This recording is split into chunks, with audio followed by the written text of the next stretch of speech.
Ambiente, Territorio y Tecnología, un espacio radial adscrito al programa de Geografía de la Universidad de Córdoba, en coproducción con la Universidad Nacional de Costa Rica, la Asociación de Geógrafos del Caribe Colombiano y Environment and Technology Foundation. Dirige Jorge Villadiego Lorduy, docente del programa de Geografía. Escúchalo todos los lunes a las 9 a.m. y jueves 7 p.m. a través de Unicórdoba Estéreo, Radio Universitaria.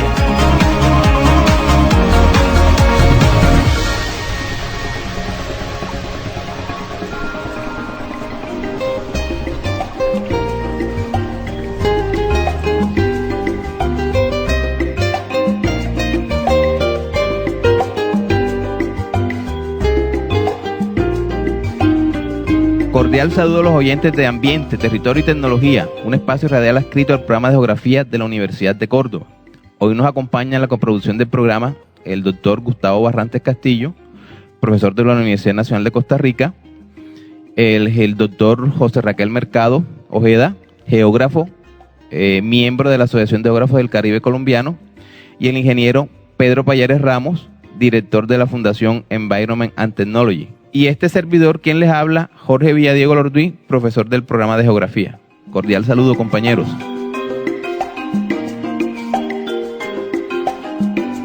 Gustavo, me gustaría que presentáramos al invitado especial que tenemos hoy, es coterráneo tuyo. Gracias, Jorge. Sí, hoy contamos con la presencia del doctor Guillermo Alvarado Induni, quien es geólogo, profesor de la Universidad de Costa Rica, funcionario del Instituto Costarricense de Electricidad, miembro de la Academia Nacional de Geografía e Historia, de la Academia Nacional de Ciencias, de la Asociación Internacional de Historia de las Ciencias Geológicas y fundador de la Asociación Latinoamericana de Vulcanología. El doctor Alvarado posee más de 250 publicaciones y 12 libros. Ha investigado en América Central, Ecuador, Argentina, República Dominicana y España en temas relacionados con geología y vulcanología. Así que tenemos la gran dicha de tener un experto muy reconocido en América Central. Bienvenido, doctor Guillermo, un placer tenerlo acá. Hoy quisiéramos hablar con usted un poco sobre vulcanismo y amenazas volcánicas. Yo sí quisiera, con toda esa trayectoria que usted tiene, nos acercara un poco al término de vulcanismo. En efecto, el volcanismo se puede ver desde varios puntos de vista. El que más común que la gente conoce es el vulcanólogo que está trabajando con un volcán activo en erupción, tomando muestras de gases, de las fumarolas, tomando muestras de las coladas de lava rojo vivo. Ese es el vulcanólogo, digamos, más conocido. Pero también está el otro vulcanólogo que trabaja con las rocas volcánicas ya antiguas, incluso con los volcanes extintos. Dado que muchos de los recursos minerales, metálicos y no metálicos, y también de las aguas subterráneas, así como de la energía geotérmica, puede estar relacionada con estos volcanes antiguos. Entonces el vulcanismo tiene una amplia gama de espectro de trabajo, desde el vulcanismo activo hasta el vulcanismo incluso extinto. Y hoy día incluso se habla de vulcanología planetaria. De hecho, tengo varios colegas que trabajan en ese sentido e incluso hemos hecho algunas investigaciones relacionadas con el vulcanismo planetario, desde el vulcanismo presente en otros planetas, porque se visualiza como hacia un futuro cercano o lejano como una posibilidad de que se llegue a colonizar estos planetas y que también puedan tener recursos interesantes para la humanidad. Ambiente, Territorio y Tecnología, un espacio radial adscrito al programa de Geografía de la Universidad de Córdoba, en coproducción con la Universidad Nacional de Costa Rica, la Asociación de Geógrafos del Caribe Colombiano y Environment and Technology Foundation. Gracias, don Guillermo. Yo quería hacerle una pregunta. Normalmente la gente asocia un volcán con un derrame de lava. ¿Podría comentarnos un poco sobre los peligros o los diferentes tipos de peligros que implica la actividad volcánica? Sí, es muy válida la pregunta. De hecho, es interesante. La gente cuando escucha la palabra lava ya se asusta, ¿no? Lo ven casi un poco satanizado o algo con mucho peligro, pero más bien las coladas de lava, es decir, los derrames de lava fluida, o un poco más viscosas, son más bien las que causan menos fatalidades en ese sentido. Recordemos que la palabra lava en realidad es roca fundida en superficie, entonces, o roca que en algún momento estuvo fundida. Entonces, las cenizas volcánicas al fin y al cabo es un tipo de lava, solo que está pulverizada, está fragmentada, está quebrada. Pero la ceniza volcánica es un tipo de lava, y la ceniza volcánica es la que genera más bien más problemas desde el punto de vista del ambiente, de las pérdidas económicas, la agricultura, incluso las muertes, particularmente con los flujos piroclásticos. Los flujos piroclásticos son esas nubes densas de ceniza que en lugar de elevarse y de transportarse cientos de kilómetros, como ocurre durante las erupciones, hay en casos de erupciones donde la ceniza es muy densa y entonces no puede elevarse, sino que también viaja a ras de suelo, como un flujo denso a elevada temperatura, hablemos de más de 100 grados centígrados, incluso puede alcanzar los 600 grados centígrados, y elevada velocidad, es decir, una alta velocidad que puede ser más de 100 kilómetros por hora. Y por lo tanto estos flujos son muy extremadamente peligrosos, causan mucho daño y la mayoría de las pérdidas humanas, fatalidades humanas, son relacionadas con estos flujos piroclásticos.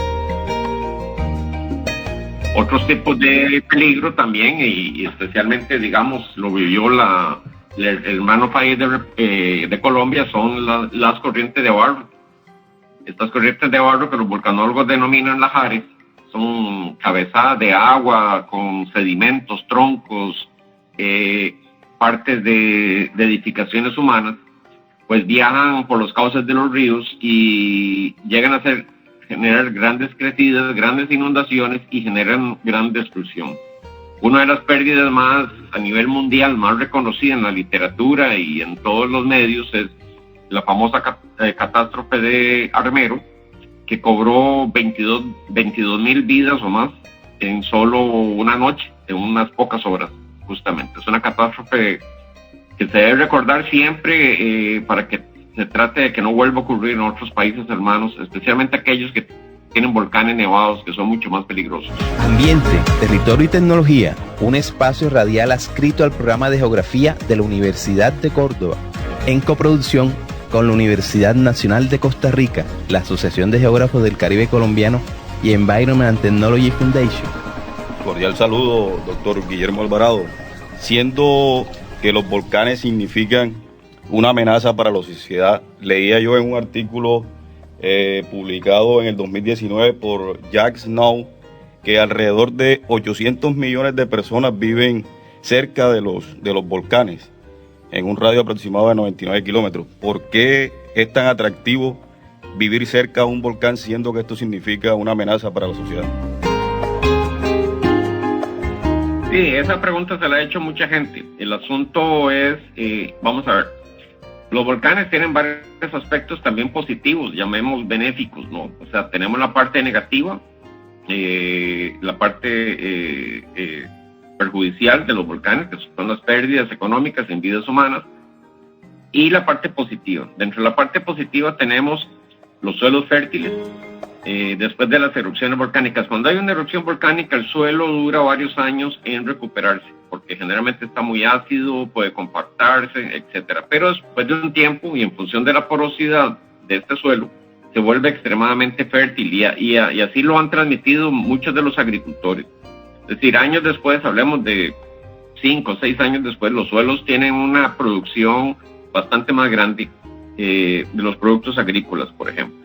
Por otro lado, en las regiones volcánicas generalmente hay gran cantidad de agua, digamos, como son volcanes, hay las lluvias orogénicas, hay bastantes ríos, en ese sentido bastantes cauces, y tenemos el agua, que es fundamental para la vida. Aparte de eso, también tenemos rocas para materiales para construcción.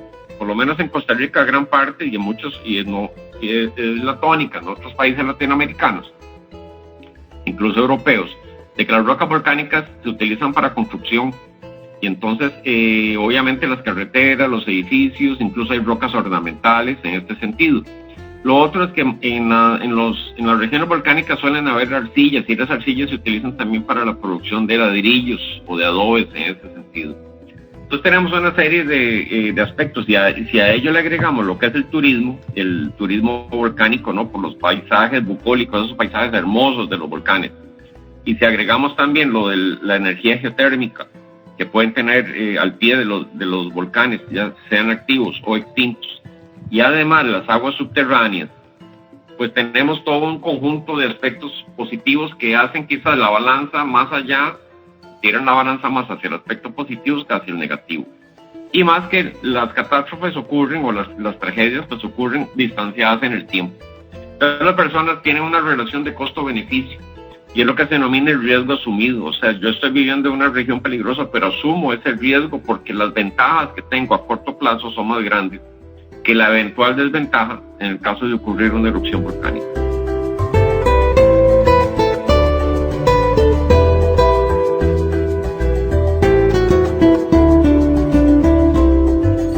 Ingeniero Pedro, no sé si tenga alguna pregunta para el doctor Guillermo. Bueno, hablando ya de todo este proceso, de lo que son los volcanes y todo, podríamos nosotros también, y es una pregunta que suena obvia, pero ¿por qué entra en erupción un volcán? Sí, un volcán entra en erupción por varios aspectos. Uno es a cierta profundidad en la Tierra, hablemos de unos 100 kilómetros más o menos. Las rocas se comienzan a fundir en la zona de subducción. Esta roca que se funde adquiere una densidad más baja que el entorno, que el medio que la rodea. Y al tener una densidad más baja comienza a subir por esa diferencia de densidad. Puede subir lenta o puede subir rápidamente. En el momento que sube, en algún momento esta roca que está fundida está cargada en gases, en volátiles que por la presión no se separan, pero pasa igual que una botella de soda. Cuando yo le quito la tapa, estoy cambiando la presión, y en el momento que cambio la presión hay una salida de estos gases. Y estos gases son los que favorecen el ascenso de la roca fundida y la explosividad. También cuando esta roca fundida a alta temperatura, llámese magma, entra en contacto con el agua de los acuíferos, pues esta agua de los acuíferos aporta gas, aporta vapor, y este vapor incrementa la explosividad. Por eso es que muchas veces los volcanes son altamente explosivos en las regiones donde hay contacto de lava, de la roca fundida, con los acuíferos. Profe, y también podemos decir, ¿cuánto el promedio más o menos de cuánto puede durar la erupción de un volcán ya cuando ya se inicia ese proceso ya de erupción? La mayoría de las erupciones duran poco, contrariamente. La mayoría de las erupciones duran unas pocas semanas, a lo sumo unos pocos meses. Hay casos excepcionales de volcanes que han durado varios años, varias décadas, e incluso hay como unos 10, 15 volcanes en el mundo que están permanentemente activos. Uno de ellos es el Stromboli, o en las islas Hawái, que son volcanes prácticamente activos permanentes. Pero en general, estadísticamente se maneja que cuando ocurre una erupción volcánica, esta tiene una duración relativamente corta. Pero esa sí lo digo claro, es una de las preguntas más grandes que se tienen los volcanólogos. ¿Cuánto va a durar una erupción volcánica? Es algo bastante difícil. Generalmente algunos volcanes pequeños, como ocurrió en La Palma, la duración de las erupciones no se extiende más allá de un año. Que aún así un año es bastante para las personas que viven cerca. Es un problema. Pero en temas generales duran pocos meses.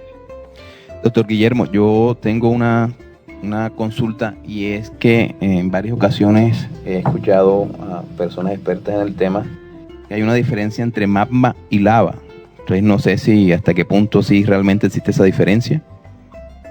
Esta diferencia, yo también me la he hecho. En la literatura científica se maneja mucho esta diferencia, pero a veces no es fácil, no es tan difícil entenderla, pero la pregunta ¿por qué establecieron tanta diferencia para complicar las cosas? Pero bueno, magma es la roca fundida en profundidad. Cuando esta roca fundida en profundidad sale a la superficie, se denomina lava. Simplemente de una manera muy simple, sin complicarse. Magma, roca fundida en profundidad.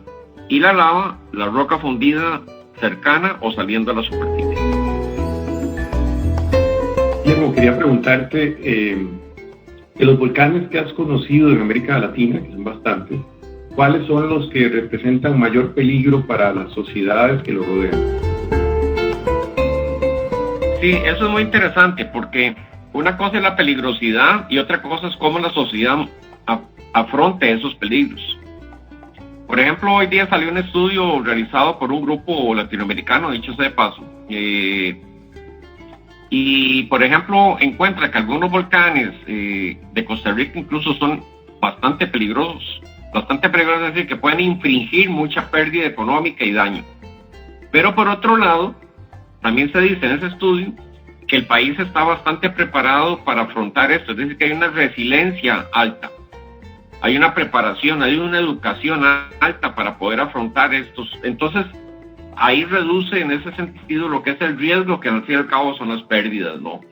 Entonces, hay una relación de que una cosa es la peligrosidad per se, o sea, del volcán, que es extremadamente peligroso y que hay varios, o sea, especialmente en Guatemala, por ejemplo. En Guatemala hay bastantes volcanes peligrosos, o sea, que son muy explosivos, muy cerca de centros poblacionales, pero a su vez estos centros poblacionales no están preparados para afrontar la erupción volcánica, ni económicamente, ni en sistemas de alerta. Así pasa con varios de los países latinoamericanos. Entonces ahí hay un problema, digamos, lo que es el volcán por sí mismo y su peligrosidad, y otra, cómo afrontar esta peligrosidad. Una pregunta sería, ya que está usted allá en Costa Rica, acá nosotros en Colombia, la temperatura dentro del interior del volcán, ¿puede decirse que es la misma tanto allá como acá en Colombia? Sí, en órdenes de magnitud es similar. En órdenes de magnitud es similar. Obviamente hay una variación de la temperatura. Algunos volcanes eruptan a unos 600 grados centígrados, otros eruptan a 1200 grados centígrados. En términos generales, nuestros volcanes latinoamericanos eruptan entre 600 y 950 grados centígrados. Es un rango relativamente amplio, pero es normal, digamos, dentro del medio volcanológico, que va a estar en función de la composición química de la lava. Doctor Alvarado, dentro de ciertos informes se indica que hay aproximadamente 1.500 volcanes activos alrededor del mundo y que tan solo el 6% de estos están siendo monitoreados. ¿A qué se debe esa baja proporción de monitoreo? Se debe a varias razones.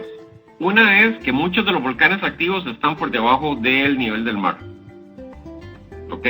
Entonces esos a mucha profundidad entonces no merecen monitorearse en términos generales, y es mucho más difícil. El otro aspecto es ¿qué denominamos un volcán activo? Y ahí hay otra discusión grande también, con la semántica, con las definiciones. Para algunos un volcán activo es aquel volcán que ha tenido actividad en los últimos 11.000 años, pero puede que hoy día esté dormido. A mí me gusta más utilizar el término volcán activo, aquel volcán que está eruptando, volcán permanente, volcán en actividad eruptiva ahora, aquel que está eruptando, o sea que lo vemos tirando ceniza, emitiendo rocas, olas de lava, etcétera. Y volcán dormido, aquel volcán que estuvo activo o que puede activarse en un futuro, pero en la actualidad está en reposo. Esto lo entiende mucho la gente.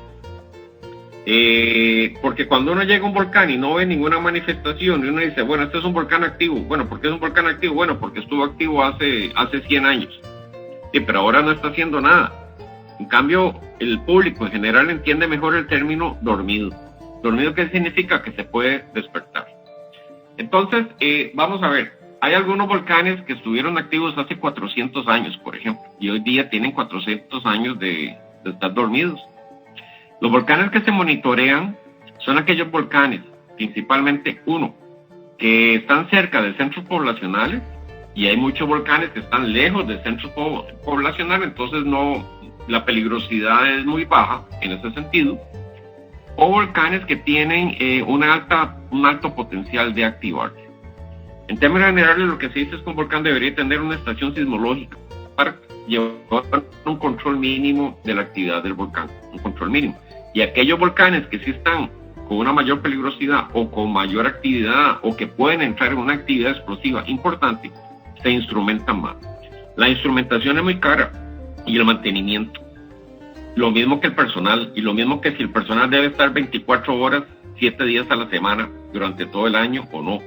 Todo esto implica medios económicos y la naturaleza puede jugar con las personas. Es decir, puede que el volcán dure 20 años sin hacer nada y mostrando signos. O puede que el volcán de un momento a otro, en el espacio de una semana, realice una erupción. Entonces hay que seleccionar, hay que priorizar cuáles volcanes deben de vigilarse prioritariamente.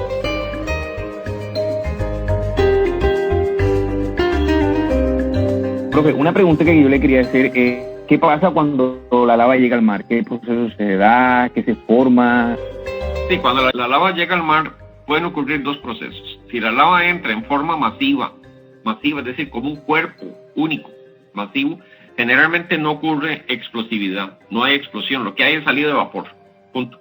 Pero cuando esta lava se quiebra por alguna razón, ya sea que cae, se derrumba o lo que sea, aumenta la superficie de exposición de esta lava, y al aumentar la superficie de exposición puede ocurrir una interacción mayor de agua-magma, generar más vapor, y esto genera, llamémosle, una reacción en cadena, que puede fragmentar más la roca y producir una explosividad mayor. Entonces puede ocurrir dos cosas.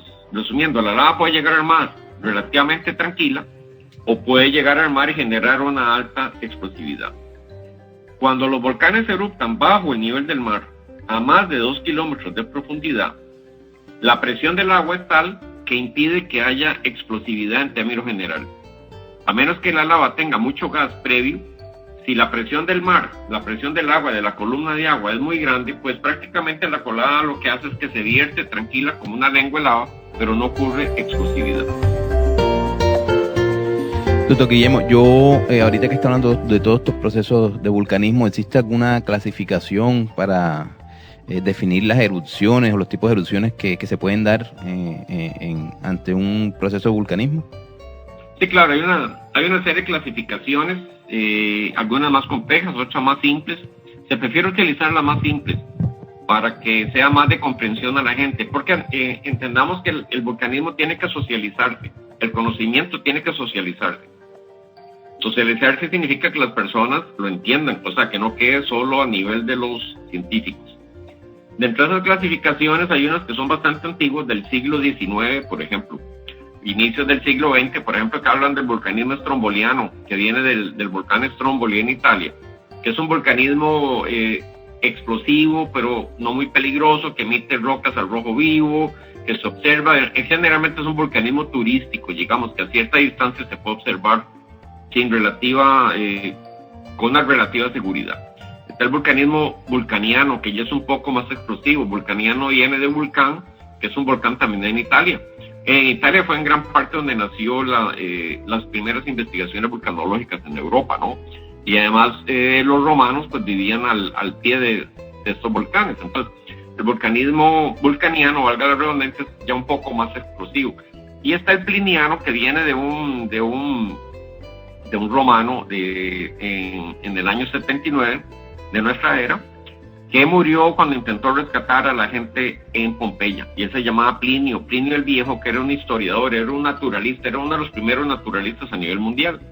Y como murió por esta gran erupción del volcán Vesubio, se denominan erupciones plinianas. Entonces vemos que las erupciones hay algunas que están caracterizadas, y la hawaiana, que es la que muestran la mayoría de las películas, porque es la que más impresiona a las personas, porque se ve al rojo vivo todo, ¿no? Las explosiones, etcétera. Y están las erupciones hawaianas. También hay una clasificación para la magnitud de las erupciones, en función de la intensidad, la altura, el volumen de material emitido. Entonces, sí hay en este sentido, hay clasificaciones para clasificar las erupciones y su magnitud. Guillermo, recientemente con este vulcanismo que ocurrió por ahí por Tonga, se empezó a hablar en la prensa sobre los tsunamis y los volcanes. Sé que hay una relación, tal vez la puedas explicar. Sí, bueno, en realidad lo que se hizo fue que se retomó el tema, ¿no? La erupción de Tonga está clasificada una de las erupciones más grandes que ha habido recientemente. Tuvo la ventaja de ser la erupción más grande monitoreada a nivel mundial. O sea, se logró captar diferentes partes del mundo, en todo el mundo, la onda de sonido, el infrasonido, detectó incluso en Costa Rica y en diferentes partes de Latinoamérica. Estos tsunamis ya habían ocurrido por erupciones volcánicas varias veces, especialmente durante la famosa erupción del Krakatoa, o Krakatao también, como se dice, en 1883. que generó un tsunami de una ola de 30 metros, de 12 a 30 metros de elevación.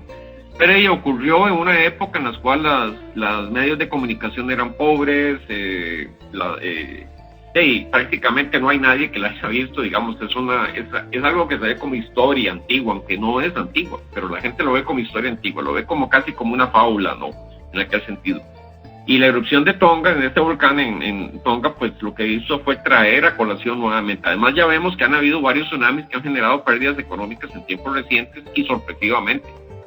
El tsunami de lo que es Sumatra, el que fue a nivel mundial un golpe sumamente fuerte, ¿no? Por todas las muertes que hubo y los sistemas de alerta estaban para el Pacífico, pero no funcionaron bien en ese caso.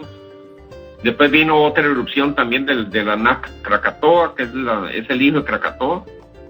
Entonces, han habido varios tsunamis, además el famoso tsunami de Japón, ¿no? Que ese también fue otro golpe incluso para las ciencias, ¿no? Porque ya Japón era el país, como decimos acá, el pañito dominguear de lo que son para la predicción y preparación ante tsunamis y generar todas las obras costosísimas contra los tsunamis, es decir, para prevenir los tsunamis, y sin embargo ocurrió, ¿no? Y tras de eso, este tsunami afectó la central nuclear, mucha más expectativa, ¿no? En ese sentido, ¿no? Entonces, si vemos, aunque han habido preparativos y todo, la naturaleza sigue sobrepasando muchas veces los umbrales que el mismo hombre establece. Y bueno, alguien dirá, bueno, ¿por qué no diseñaron para más? Bueno, es que todo es dinero. Todo es dinero, ¿no? Todo es costo de dinero. Bueno, volviendo a tu pregunta, pues efectivamente los tsunamis los últimos 15 años ya han ocurrido varios tsunamis de magnitudes importantes. Pues de ahí no han habido gente ahora que las redes sociales, y eso no hay duda, y eso está súper comprobado, las redes sociales ahora difunden la información de manera masiva y rápida. Ya hablan de tsunamis, de volcanes, de erupciones, de magnitud de los sismos, de terminología. Pero también se presta para que se transmitan también un montón de información falsa. O sea, tienen los dos lados, ¿no? Entonces, con las redes sociales hay que tener mucho cuidado en ese sentido.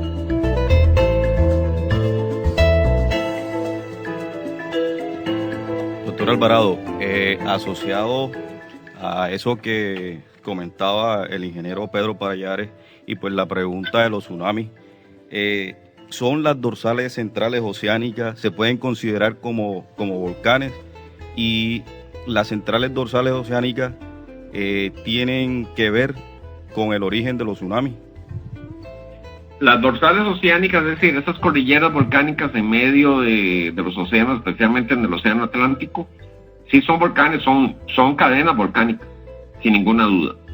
Pero en términos generales no generan tsunamis, en términos generales, a menos que ocurra un deslizamiento o una erupción grande. Que se genere un tsunami, tiene que haber una erupción grande o un colapso interno de una estructura para que genere una diferencia en el nivel del mar que se traduzca en una ola. Pero si es una erupción relativamente pasiva y tranquila, el tsunami que se genera es muy pequeño o prácticamente nulo.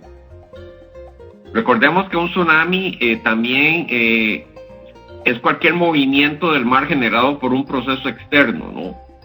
Y este movimiento, siempre asociamos los tsunamis con olas de varios metros de elevación de lo que sea, pero también hay tsunamis de centímetros que ni nos damos cuenta. Y desde el punto de vista técnico son catalogados como tsunamis, desde el punto de vista técnico, pero probablemente ni nos damos cuenta. Pues la mayoría de los tsunamis que han ocurrido, por ejemplo, en Costa Rica han ocurrido, no sé, alrededor de unos 40 tsunamis, y de estos solo uno cobró una vida, y eso fue hasta hace poco porque se rebuscó en los periódicos y medio se encontró que la persona pudo haber muerto por el tsunami, pero en realidad fueron, llamémosle microtsunamis, si le queremos llamar con términos. Se pasaron muchas veces desapercibidos, o la persona notó alguna anomalía en el mar, pero no más allá de eso. Bueno, doctor Guillermo, lamentablemente en radio el tiempo es corto. Le agradecemos su participación y esperamos tenerlo nuevamente por acá en el programa hablando sobre temas geológicos. Muchísimas gracias. Muchas gracias a ustedes por la invitación. y si así a bien lo consideran, pues en un futuro ahí podemos volver a compartir algunas de las experiencias con ustedes y el público en general. Espero que haya sido de su agrado y de interés general. Que tengan un buen día. Ambiente, Territorio y Tecnología, un espacio radial adscrito al programa de Geografía de la Universidad de Córdoba, en coproducción con la Universidad Nacional de Costa Rica, la Asociación de Geógrafos del Caribe Colombiano y Environment and Technology Foundation. Dirige Jorge Villadiego Lorduí, docente del programa de Geografía. Escúchalo todos los lunes a las 9 a.m. y jueves 7 p.m. a través de Unicórdoba Estéreo, Radio Universitaria.